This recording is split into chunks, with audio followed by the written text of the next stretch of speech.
दोस्तों, जेल तोड़कर भागना या फिर प्रिजन ब्रेक और अब इसे चिकन रन भी कहा जाने लगा है। कमाल की बात यह है कि फिल्मों या वेब सीरीज में जेल तोड़ने की घटना को एक शान माना जाता है। उस सीन को देखना रोंगटे खड़े कर देता है। लेकिन असल जिंदगी की बात करें तो एक भयानक सुरक्षा से लैस जेल को तोड़ना कोई आसान काम नहीं है। लेकिन इस दुनिया में कोई सुरक्षा बनाई जाती है तो शातिर दिमाग वाले लोग उसे तोड़ने का इंतजाम पहले ही कर लेते हैं। और आज मैं आपको कुछ ऐसे ही प्रिजन ब्रेक या फिर जेल तोड़ने की घटनाओं के बारे में बताने वाला हूँ।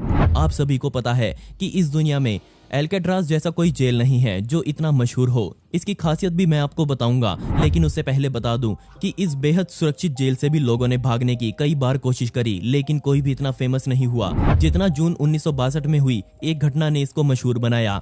अब जिनको नहीं पता कि एल्केट्राज क्या चीज है और ये इतना मशहूर क्यों है, तो मैं आपको बता दूं कि इसे 1934 में बनाया गया था और 1963 में इसे हमेशा के लिए बंद कर दिया गया।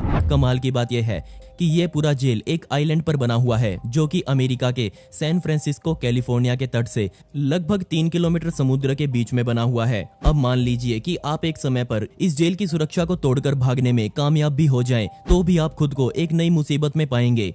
आप किस तरह से 3 किलोमीटर लंबा और गहरा समुद्र पार करेंगे? असल में ये जेल उन कैदियों के लिए बनाई गई थी जो और जेलों में रहकर परेशानी का सबब बन चुके थे। वो कभी वहां गुंडागर्दी करते तो कभी वहां से भाग जाते। इस जेल को बनाकर उनका इलाज किया गया। ये इतना सुरक्षित था कि दुनिया के सबसे मशहूर जादूगर हुडीनी भी इसे तोड़ने में असफल रहे। लेकिन फिर आया फ्रैंक मोरिस नाम का ये कैदी। आज भी ये माना जाता है कि इस आदमी का IQ दुनिया के 2% उच्च कोटि के लोगों के बराबर था। वो कोई आम अपराधी नहीं था, और अगर कोई था जो इस जेल को तोड़कर भाग सकता था तो वो बस फ्रैंक था। सबसे पहले उसने जेल में ही अपने साथी बनाए जिनका नाम जॉन और क्लैरेंस था। उसने तुरता फुर्ती में अपना प्लान बनाया। उसने देखा कि पूरे जेल के बरामदे में एक 3 फुट चौड़ी खिड़की लगी हुई है। महीने बीते और इस समय में फ्रैंक जितनी ज्यादा हो सके ड्रिल्स बिट का इंतजाम कर रहा था। इसके अलावा उसने एक वैक्यूम क्लीनर का भी जुगाड़ कर लिया और इस सामान को मिलाकर उसने एक बहुत अच्छे से चलने वाली एक ड्रिल मशीन बना डाली। पूरे 6 महीने का समय लगाकर फ्रैंक और उसके साथियों ने इस पूरे समय में धातु का सारा सामान इकट्ठा किया। इसके अलावा उस ड्रिल का प्रयोग उन्होंने अपनी सेल की दीवारों को काटने के लिए किया। अब इस पूरे काम में सबसे ज्यादा दिक्कत थी ड्रिल से आने वाली आवाज की, लेकिन मॉरिस काफी शातिर था। वो इसका इंतजाम पहले ही कर चुका था। उस जेल में हर शाम कैदियों के मनोरंजन के लिए पियानो स्पीकर्स में चलाए जाते थे। उसने उसी का फायदा उठाया और बस हर रोज वो अपना काम उसी आवाज के शोर में करता। काम करने के बाद वो हर रोज उस जगह को अपने किसी कपड़े से ढक देता। इसके अलावा वो एक और काम भी कर रहा था। वो अलग अलग चेहरे भी बना रहा था। मतलब जो भी अखबार उसे पढ़ने के लिए दिया जाता वो उसे वापस देने या फेंकने की बजाय इस काम में शामिल करता। और भागने वाली रात तक उसने 4 ऐसे चेहरे बना डाले। इसके अलावा उसने जेल में रहते हुए अधिकारियों के रेनकोट्स को चुरा लिया था और उन्हीं रेनकोट्स को लेकर अपने साथियों के साथ जून 1962 की एक रात वो भाग निकला। अब रेनकोट्स में हवा भरकर उसने पूरे समुद्र को पार किया होगा। अब कोई प्लान इतना भी सटीक नहीं हो सकता, जरूर उसमें कुछ ना कुछ अड़चन जरूर आती है। भागने से पहले उन तीनों ने सोचा कि वो अपने सेल की दीवारों के ऊपर उसी रंग की कोई बोर्ड लगा कर जाएंगे ताकि किसी को इसके बारे में कोई शक ही ना हो। और ये तय हुआ कि सभी इसके लिए ग्लू का इस्तेमाल करेंगे। भागने से एक रात पहले तक सब कुछ सही था, लेकिन फ्रैंक के पास ग्लू खत्म हो चुकी थी। अब उस दीवार को गीली सीमेंट से उसको चिपकाना पड़ा। अब बजाय वो एक नकली दीवार बनने के, सीमेंट की वजह से वो एक असली दीवार बन चुकी थी। अब उन तीनों को जल्दी से जल्दी इस दीवार को भी तोड़ना था। उनके पास समय नहीं था। सबसे पहले फ्रैंक निकला, उसके बाद जॉन निकला, लेकिन बेचारा क्लैरेंस एलन उसी दीवार में फंस गया और उनको उसके बिना ही भागना पड़ा। वो एलन को पीछे छोड़ गए अपना सारा कांड बताने के लिए।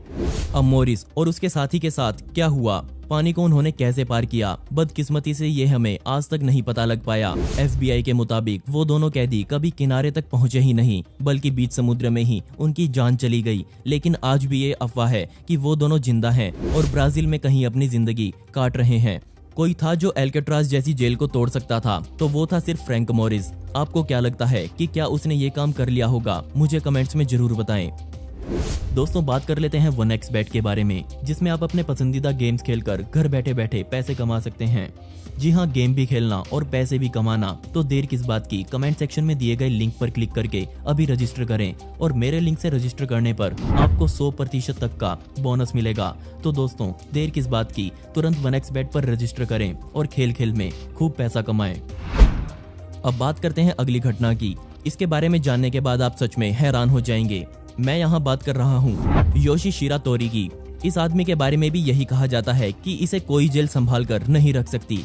कैद में रहने से इस आदमी को जितनी नफरत थी उतनी नफरत आज तक किसी कैदी में नहीं देखी गई। ये जापान का रहने वाला था और एक समय पर इसे लोग जादूगर समझने लगे थे। उस समय पर जापान के जेलों को तोड़ना आसान काम हुआ करता था, लेकिन धीरे धीरे इनकी सुरक्षा को बढ़ाया गया और अब उसके भाग जाने के चांसेस बहुत कम हो चुके थे। लेकिन उसके बाद भी यही माना गया कि इसे कोई कैद करके जेल में नहीं रख सकता।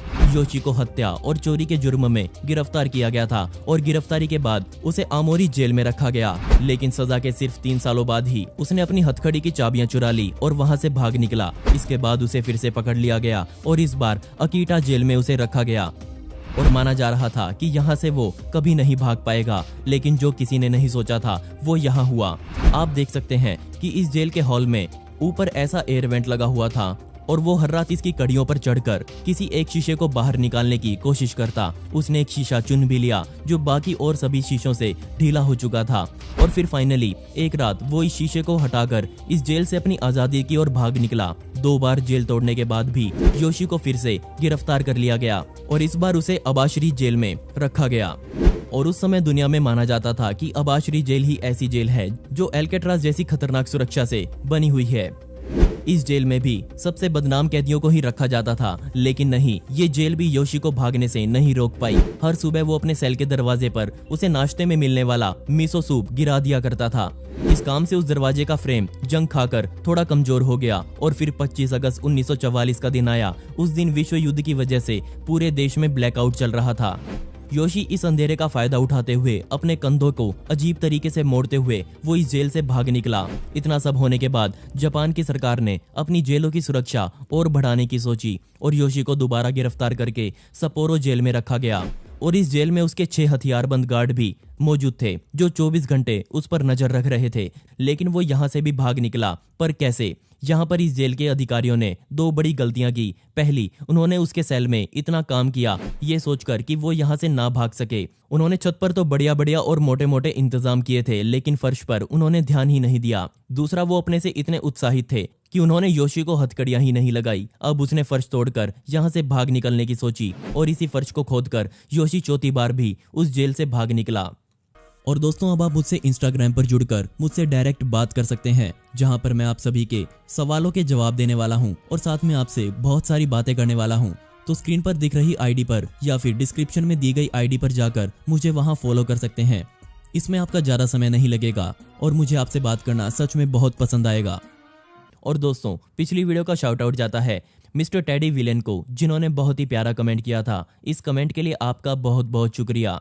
साथ ही दोस्तों, आप इस वीडियो के कमेंट्स में पिक मी लिख सकते हैं और आने वाली हर वीडियो में आप में से ही किसी एक को शाउट आउट मिलेगा। दोस्तों, आपको ये दोनों घटनाएं कैसी लगी मुझे नीचे कमेंट सेक्शन में जरूर बताइएगा और इस वीडियो का पार्ट 2 चाहिए हो तो कमेंट में पार्ट 2 जरूर लिखें। ऐसी ही इंटरेस्टिंग वीडियोस देखने के लिए मिस्टीरियस दुनिया को अभी सब्सक्राइब करें। मिलते हैं अगली वीडियो में। ये वीडियो देखने के लिए धन्यवाद।